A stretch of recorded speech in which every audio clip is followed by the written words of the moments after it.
গ্রামের তো একটা ছাড়া ঢাকা আইছে কাজ করার লাগে। স্যার অবশ্য পড়াশোনা করছে, ইন্টার পর্যন্ত পড়ছে। কইরা মানে গ্রামে কাজ কাম পায় না। এজন্য ঢাকা আসছে কাজ করার জন্য।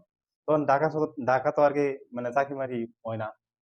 তখন অনেক ঘোরাঘুরি করার পরে স্যারা গেছে মানে রাজমিস্ত্রি যুগালি কাম করা লাগিয়া। তখন স্যার থাকতো আবার মেসে। আবার ছেলেটা অনেক সাহস আছে।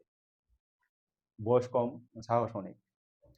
তো প্রায় ১-২ মাস কাজ করছে। কাজ করার পরে স্যারা একদিন বন্ধু-বান্ধবের লগে গেছে মানে বড় এক জঙ্গলের মধ্যে গেছে ঘুরতে। ঘুরলে পায়ে হাঁটার রাস্তা আছে না? পায়ে হাঁটে মানুষ। এরকম রাস্তায়। স্যারা যাইতে, যাইতে সন্ধ্যা হয়ে গেছে গা। ওর বন্ধু-বান্ধব যারা আছিল সবাই চলে আইছে। ওই আরকি আছি। থাকার পরে একটা মেয়ের সাথে দেখা হয়ে গেছে গা। মেয়েটা বলতেছে ৫ বছর যাবত এই জঙ্গলে আছি। এ পর্যন্ত কারো সাথে আমি কোন পুরুষরে দেখতে পাই নাই। একমাত্র আপনারই দেখছি। আপনার আমার অনেক ভালো লাগছে। ঠিক আছে? আপনার সাথে আমি সম্পর্ক করতে চাই। ছেলেটা বলতেছে, তা অবশ্য ঠিক আছে। কিন্তু আপনার পা তো মাটিতে নাই। মানে ছেলে দেখতেছে যে মাটি থেকে ১ ফুট উপরে শূন্যের উপরে ভাসতেছে সিঁড়ি। তখন এই মেয়েটা আবার বলতেছে যে, "পা যে কেন মাটিতে নাই? কালকে আপনি আবার সন্ধ্যায় এই টাইমে আইসেন। নাইলে আপনার বিপদ হবে।" তখনকা ছেলেটা এদিন আয়া পড়ল। আয়া পইরা এরপরের দিন গেছে। যায়া হইয়া দেখা করল মেয়ের লগে। দেখা কইরা বাদে এই মেয়ের ঘটনাটা খুইলা কইছে যে, "আমি একজনের ভালোবাসতাম। ঠিক আছে? সে অন্য জায়গায় বিয়ে করেছে।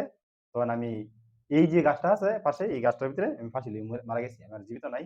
আমি একজন আত্মা।" তখন মানে ছেলেটা সাহসী অনেক। তখন ১ দিন ২ দিন প্রায় ১ মাস যাবৎ আরকি এরকম তাদের সম্পর্ক।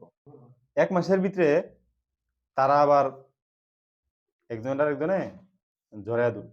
মেয়ে যখন জড়াইয়া ধরত, তখন ছেলে বলত, "তুমি যে আমার জড়াইয়া ধরো, আমার তো অনেক কষ্ট হয়।" তখন প্রায় ২ মাস পরে ছেলেরে একটা মানে ক্রিকেট বলের মতো একটা বল দিছে, গোল্ডেন কালার। বলতেছে, "তুমি যখন যেটা চাইবা এই বলের ভিতরে থেকে তুমি পাইবা। টাকা-পয়সা, সোনা, হীরা-মুক্তা যা চাইবা তুমি তাই পাইবা।" তখন স্যারা এই বলটা লইয়া এদিন আয়া পড়ছে। আইলে আবার বলে দিছিল যে, "তুমি বলটা হারাইও না কোন সময়।" তো স্যারা বাসায় তাই না মানে ট্রাই করছে আরকি। টেস্ট করছে যে দেখি আসলে কি হয় কিনা। তখন বলল যে, "আমার ৳৫০০ দরকার।" বলের কাছে বলল। সাথে, সাথে বল খুইল্লা দেখে ভিতরে ৳৫০০ আছে। এবার ৳৫০০ পাইল। পাওয়ার পরে এই বলটা থই দিছে। ব্যাগের মেসের ভিতরে থাকে তো, মেসের মধ্যে ৪-৫ জন পোলাপান থাকে আরো। তো মেসের ব্যাগের ভিতরে থই দিছে। ব্যাগের ভিতরে থই দিলে পরে এরপরের দিন দেখে কি বলটা চুরি হয়ে গেছে গা। মানে কে জানি চুরি করে নিয়ে গেছে গা।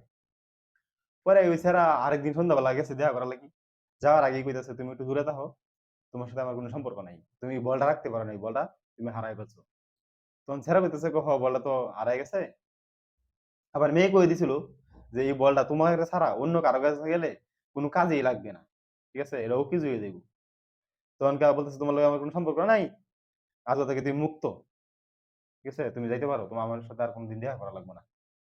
পরে ছেলে এই দিন থেকে অনেক মানে চিন্তা করে আরকি। বাসায় রুমে কাজ কাম করে না, কামে যায় না। বা রুমের ভিতরে বইয়ে, বইয়ে চিন্তা করে। করার পরে যে আমি কি হারাইলাম? আবার এটাও চিন্তা করে যে আমি মানে মেয়ের থেকে মুক্তি পাইলাম। তখনকা ছেড়া বাইর গেছে গা। বাইর গেলে পরে প্রায় আরো ২ মাস পরে মানুষের লগে আরকি মানে ঘটনা শেয়ার করছে। কইছে সবার লগে খুইল্লা। পরে খালি মানে মাথা এমনি, এমনি করে ঘুরে, এমনি, এমনি করে ঘুরে, ঘুরতে, ঘুরতে ২ মাসের ভিতরে একবার টোটাল পাগল হয়ে গেছে গা।